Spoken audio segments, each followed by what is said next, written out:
আসসালামু আলাইকুম। আশা করি সবাই ভালো আছেন, আমিও ভালো আছি। তো আমি আসলে আছি হাজীবাড়িতে। আমাদের এই হাজীবাড়িতে আমি ছোটবেলা থেকে আসলে বড় হয়েছি। তো আমি হাজীবাড়ির স্কুলে আসলে পুরোপুরি একটা ভিডিও নিতে চাইতেছি, যার জন্য আসা আসলে। তো আপনারা পুরো ভিডিওটাই আশা করি দেখবেন, আশা করি ভালো লাগবে। তো সর্বপ্রথম আমাদের হাজীবাড়ি, এই আমাদের হাজীবাড়ির খেলার মাঠ। আর হাজীবাড়িতে আমাদের দুইটাই দোকান আছে। একটা জাহাঙ্গীর মামার দোকান, আর একটা আরিফ ভাইয়ের দোকান। বর্তমানে, আগে আরেকজন ছিল আরিফ ভাইয়ের দোকানে। তো এই জাহাঙ্গীর মামা, ওই যে সাদা। ছোটবেলা ওনার থেকে অনেক কিছু খাইতাম।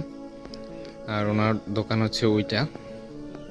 আর এই আমাদের 74 নং কুচুয়া ডালিমা সরকারি প্রাথমিক বিদ্যালয়। তো এই স্কুলে আমি লেখাপড়া করছি ছোটবেলা থেকে। আর এটা আমাদের সে বিদ্যালয়ের মসজিদ ঘর। এই জায়গায় নামাজ আদায় করে।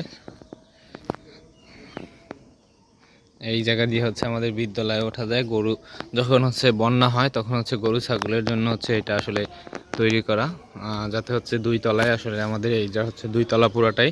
তো দুই তলায় যাতে আশ্রয় নিতে পারে গরু ছাগল বা অন্যান্য ইত্যাদি। এটা সাইক্লোন সেন্টার। বিপদের সময় মানুষ এই জায়গায় আশ্রয় নেয়। এই জায়গায় বিপদের সময়, মানে যখন বড় বড় বন্যা হয়, আমফান বা অন্য যেসব বন্যা হয়েছে, তখন মানুষ এই জায়গায় আশ্রয় নিছে। আমাদের মতো আমরাও আসছিলাম।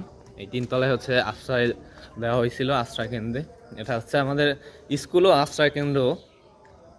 তো এছাড়া আমাদের আশেপাশে কোনো বড় বিল্ডিং নাই। যখন এটা নদীর পাশে আমাদের এলাকাটা, যার জন্য বড় বড় বন্যা হইলে এটা পানিতে আশেপাশে সব তলায় যায়, বা বাড়ির সুমসুম পানি আসে, বা নদীর পাশে যাদের বাড়ি, তো তারা আইসা সাইক্লোন সেন্টারে আশ্রয় নেয়।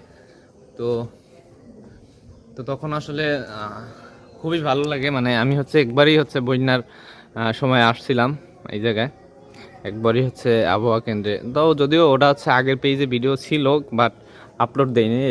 এই সময় অতটা ভয়েস দিতে পারতাম না, বা অতটা গুছিয়ে কথা বলতে পারতাম না। এখনও পারি না, যদিও তারপর চেষ্টা করি। কারণ চেষ্টার কমতি রাখতে হয় না, কেননা সব বিষয়ে চেষ্টা করতে হয়। বাকিটা আল্লাহ ভরসা।